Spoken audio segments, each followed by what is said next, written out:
All right, for the next few minutes, I want you to forget everything else. You're not just watching a video. You're scrubbing in. We're putting you right in the shoes of an emergency room physician who's about to face two life-or-death cardiac emergencies. You can hear the buzz of the overhead lights, the frantic beeping of the monitors, and two patients need you to make the right call right now.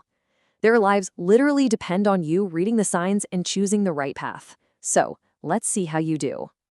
Okay, here we go.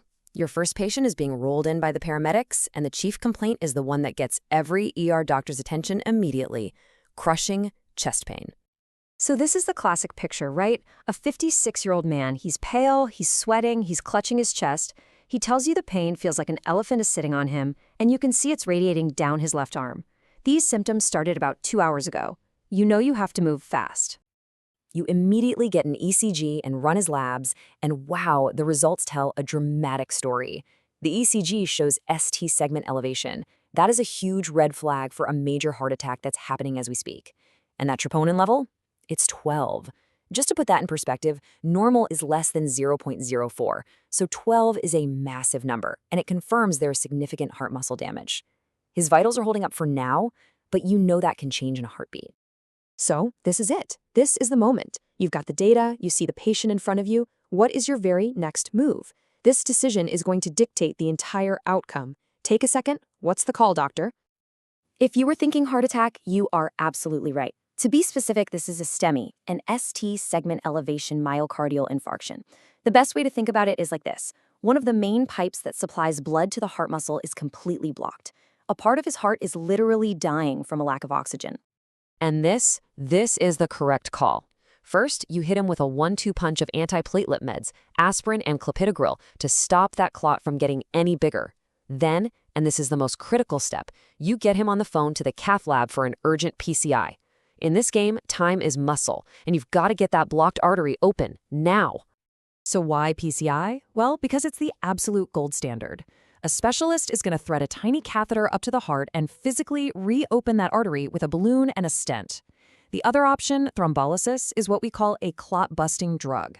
It's a decent plan B if you're hours away from a cath lab, but it's not as effective and it has higher risks. You absolutely made the best call. Okay, you just saved a life. But the ER never stops, right? Your next patient is waiting, and this is a completely different kind of cardiac challenge. This time, it's a 72-year-old man. He's not having chest pain, but he feels awful. He says his heart is just racing, he's totally exhausted, and he describes it as feeling like a fish is flopping around in his chest. But here is the single most important piece of information on this slide. He is hemodynamically stable. His blood pressure is fine, he's not about to collapse on you. So you get his workup, and that ECG is a dead giveaway. You see an irregularly irregular rhythm with no clear P waves. His heart rate is flying at 140, but like we said, his blood pressure is a solid 130/80. The picture is becoming very clear. So you're back at the bedside. This whole situation feels a lot less frantic than the STEMI. But let's be real, a heart rate of 140 is not sustainable. So what is the most appropriate initial thing you do for this stable patient? The diagnosis here is atrial fibrillation, or AFib, with a rapid ventricular response. We call that RVR. Now, if our first case was a plumbing problem, this one is an electrical problem. The heart's natural pacemaker has gone totally haywire. The top chambers are just quivering in a chaotic electrical storm, and they're just bombarding the bottom chambers with signals, telling them to beat way, way too fast. And because he is stable, this is the right move. Your first job isn't to fix the chaotic rhythm. No, your job is to protect the heart by controlling the rate. You give an IV beta blocker, something like metoprolol, to basically put the brakes on that dangerously fast heart rate and bring it back down to a safer level. And that right there is the key difference. Rate control is all about slowing the heart down.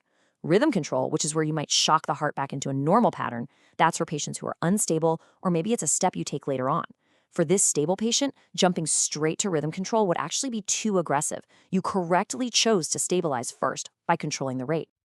So, you've now managed two very complex cases. You stabilized the electrical storm, and you opened the blocked plumbing. Let's step back for a second and distill the core principles from these calls. Let's build your doctor's playbook. Let's just boil it all down. The STEMI was a plumbing problem. a physical blockage. So the goal was reperfusion. Get that pipe open. The AFib was an electrical problem, total chaos. So the goal was rate control, slow the heart's response. See? Two different problems mean two totally different goals and two different sets of tools. So here's what you can take with you from the ER today. Number 1, for a blockage, time is muscle. Every second matters. Number 2, a patient's stability is your most critical guide. It's what told you to rush one patient to the cath lab and carefully manage the other with medication. 3, always ask yourself, is this a plumbing problem or an electrical problem? And finally, you treated the patient, not just the monitor. You saw the sheer panic in the first case and the exhaustion in the second. And that leaves us with one final thought. You know, these two cases perfectly capture the central tension of emergency medicine. One case required immediate, aggressive, definitive action to fix the problem. The other required a much more measured approach to stabilize the patient first. And knowing which path to take, well, that's the true art of being the doctor.